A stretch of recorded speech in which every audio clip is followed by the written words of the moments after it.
What do you want to be when you grow up? It's a phrase that I heard from people as far back as I can remember. I think the first thing I wanted to be, or that I remember wanting to be, was a pilot. Because my Uncle John was a pilot, and I thought that it would be so cool to fly all over the world the way he did. Then I remember, after that, wanting to be a businessman. And I think that came because my father quit a job and brought all of his stuff from his desk home and gave me an old phone book and a bunch of forms and some pens. It must have been that. And then I remember there was sort of the typical boyish cycle rotation, you know, the policeman, the fireman, the gunslinger, President of the United States, which these days, those last two are very close. I don't remember when pastor ever entered the mix.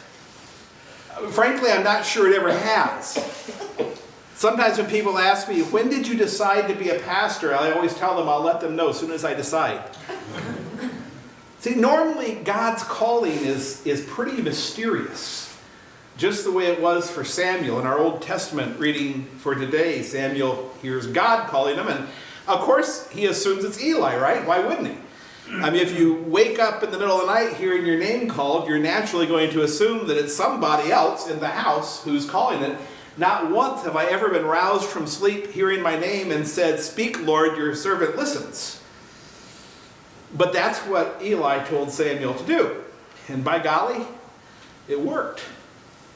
Eli was a wise old man. Didn't run his own family very well if you read the scriptures, but he did okay in the temple, I guess. He knew that God calls us in many and varied ways.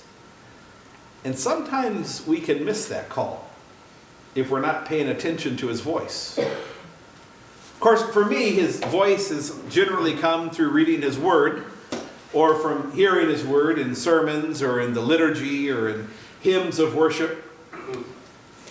And for me also, his call has often come in the form of just opening doors.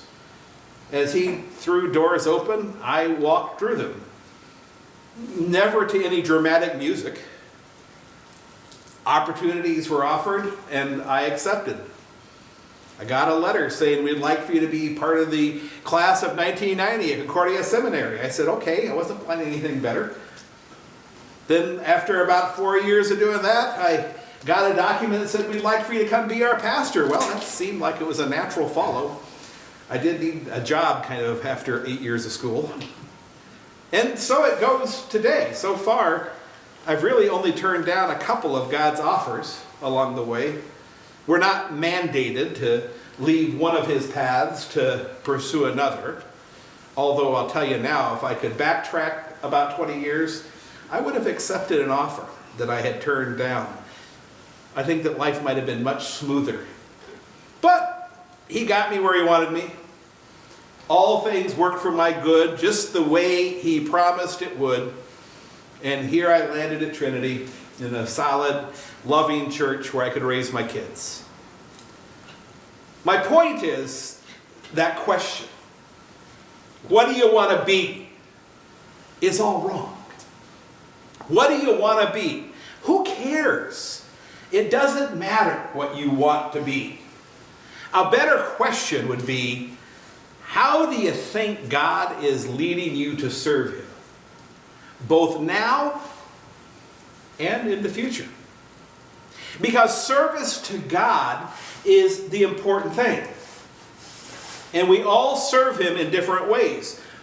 What has God called you to do to serve him? And are you doing it? Are you taking Eli's advice and saying, "Speak, Lord, your servant hears"?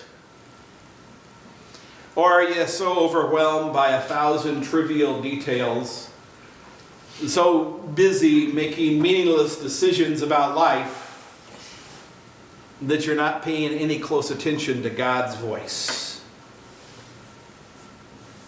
If you are discontent with your life, if you are unsatisfied, if you are constantly struggling to enjoy what you do each day, I suggest that you're not listening to God.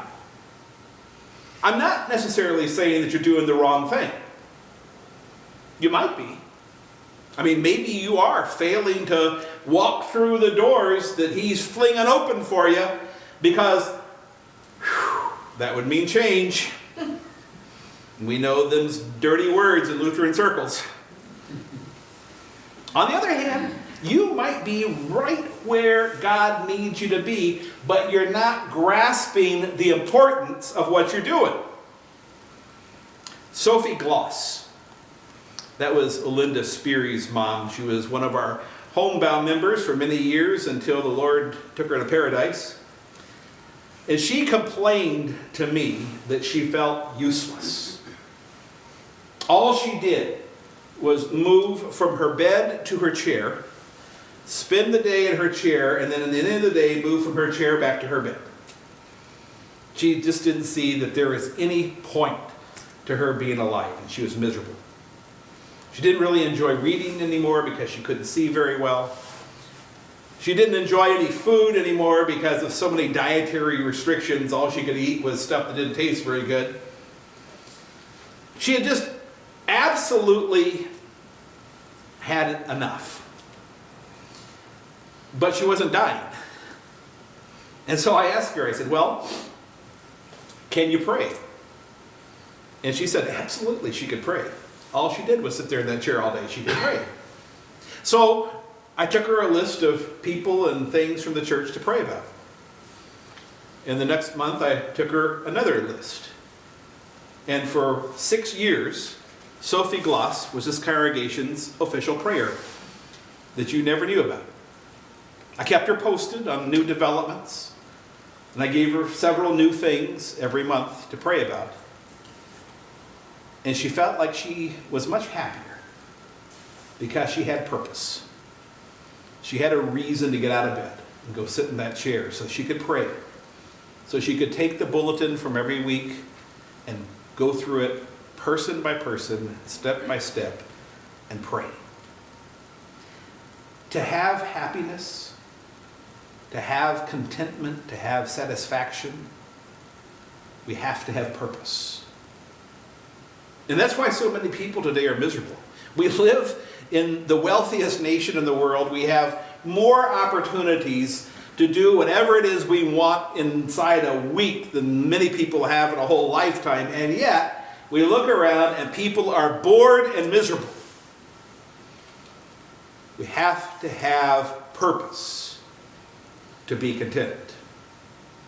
And all we have to do to have purpose is listen to God's call.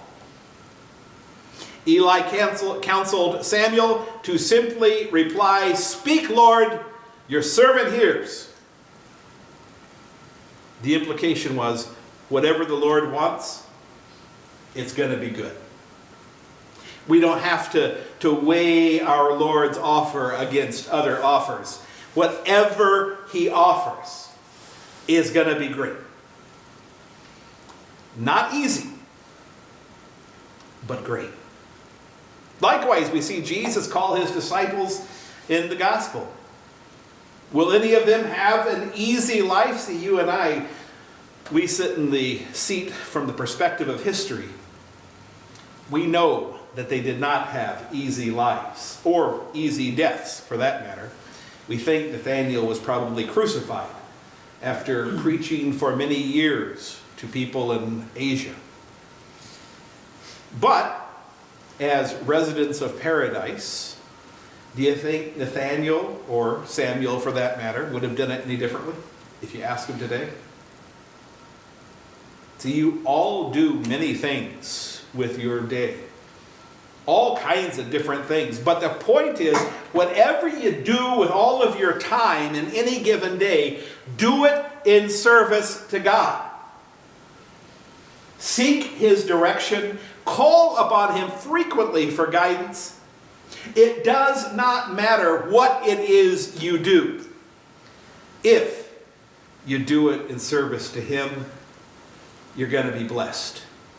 And you're going to be fulfilled and content and satisfied and joyful.